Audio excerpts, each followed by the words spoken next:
வணக்கம்மா. இது எனக்கு இன்னைக்கு ஒரு மருத்துவ குணம் கொண்ட குழம்பு தான் வைக்கிறோம். நம்ம வேப்பம்பூ குழம்பு.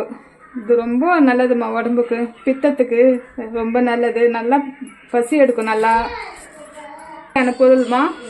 வேப்பம்பூ எடுத்து நான் தண்ணி ஊற்றி கொஞ்சம் அலசி நல்லா பொன்னிறமாக வறுத்து எடுத்து வச்சுருக்கிறேன். சின்ன வெங்காயம் ஒரு 2 கைப்பிடி இருக்கும். சின்ன வெங்காயம் ஒரு 2 கைப்பிடி பூண்டு எடுத்து வச்சுருக்கிறேன். கருவேப்பிலை கொஞ்சம், ஒரு தக்காளி சின்ன சின்ன பீஸாக கட் பண்ணி வச்சுருக்கிறேன். ஒரு 2 நெல்லிக்காய் சைஸ் புளி ஊற வச்சுருக்கிறேன். நான் மஞ்சத்தூள், ஜீரகம், வெந்தயம், மிளகு, நமக்கு காரத்துக்கு ஏற்ற மாதிரி மிளகாத்தூள் நம்ம போட்டுக்கணும். இது கொஞ்சம் தண்ணியில் அலசிட்டு, ஏன்னா இதில் தூசு நிறைய டஸ்ட் இருக்கும், அதனால தண்ணியில் கொஞ்சம் அலசிட்டு நம்ம கடாயை வச்சு இது கொஞ்சம் 1 ஸ்பூன் எண்ணெய் ஊற்றி வறுத்து எடுத்துக்கணும். ஃபஸ்ட்டு ஒரு அரை கரண்டி எண்ணெய் ஊற்றி, கடலை எண்ணெய் ஊற்றுறோமா, ஊற்றி இந்த வேப்பம்பூ போட்டு பொன்னிறமாக வறுத்து எடுத்துக்கலாம். செவந்த பிறகு கொஞ்சம் செவந்ததே எடுத்துக்கலாம். இது வறக்கும் போதே நல்லா வாசம் வருமா, நல்லா போதுமா. நல்லா கொஞ்சம் முறுமுறுன்னு வர மாதிரி இருக்கு. இந்த ஸ்டேஜில் நம்ம இதை எடுத்துடலாம். இதில் நான் ஒரு 2 குழி கரண்டி எண்ணெய் ஊற்றுறேம்மா, கடலை எண்ணெய்.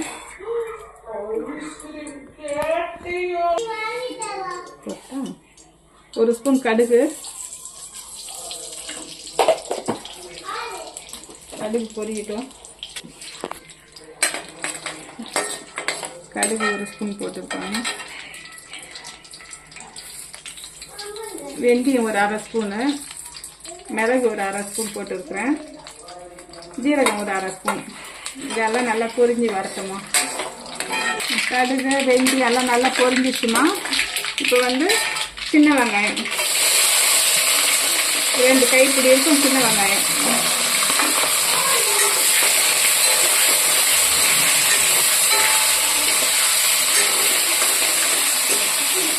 அதில் பூண்டும் போட்டுக்கோமா.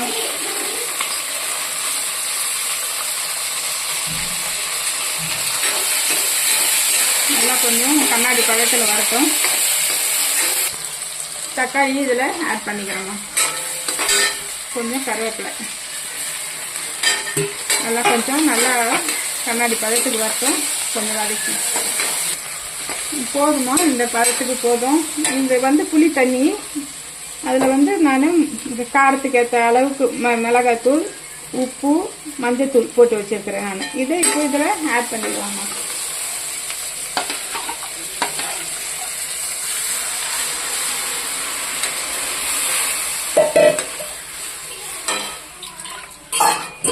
இது நல்லா கொதிச்சு வரட்டோமா, கொஞ்சம் திக்காக வரட்டும்.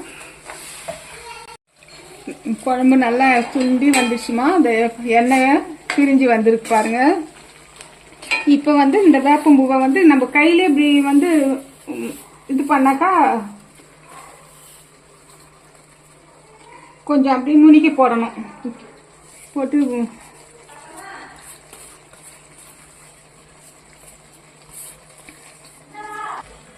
இது போட்டோமா. போட்டுட்டு இந்த தொலைவி விடுங்க. ஒரு 5 நிமிஷம் இருக்கட்டும்.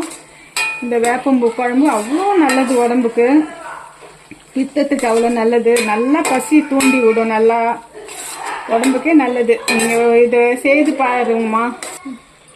இந்த ஸ்டேஜில் நான் சின்னதாக ஒரு சின்ன லெமன் சைஸ், லெமன் இல்லை சின்ன நெல்லிக்காய் சைஸுக்கு நான் வெல்லம் கொஞ்சம் போடுறோம். அதில் டேஸ்ட்டு நல்லாயிருக்கும், கசப்பு தெரியாது, நல்லாயிருக்கும். குழந்தைங்களுக்குலேருந்து பெரியவங்க வரலாம் சாப்பிட்லாம்.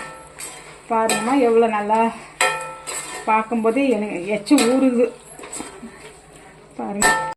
இந்த இறக்குற ஸ்டேஜில் நான் கொஞ்சம் இதில் தேங்காய் எண்ணெய் போடுறேம்மா. ஒரு 2-3 ஸ்பூனுக்கு தேங்காய் எண்ணெய் போடுறேன் நான்.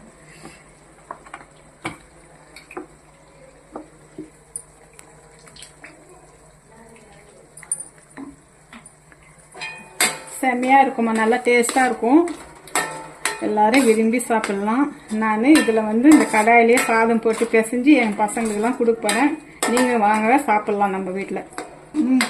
போதுமா? இந்த ஸ்டேஜில் நான் இறக்கிடலாம், ஸ்டவ் ஆஃப் பண்ணிடலாம். நம்ம செய்த வேப்பம்பூ குழம்பு இது செய்து சாப்பிட்டு பார்த்துட்டு கமெண்ட்ல சொல்லுங்க, சப்போர்ட் பண்ணுங்க.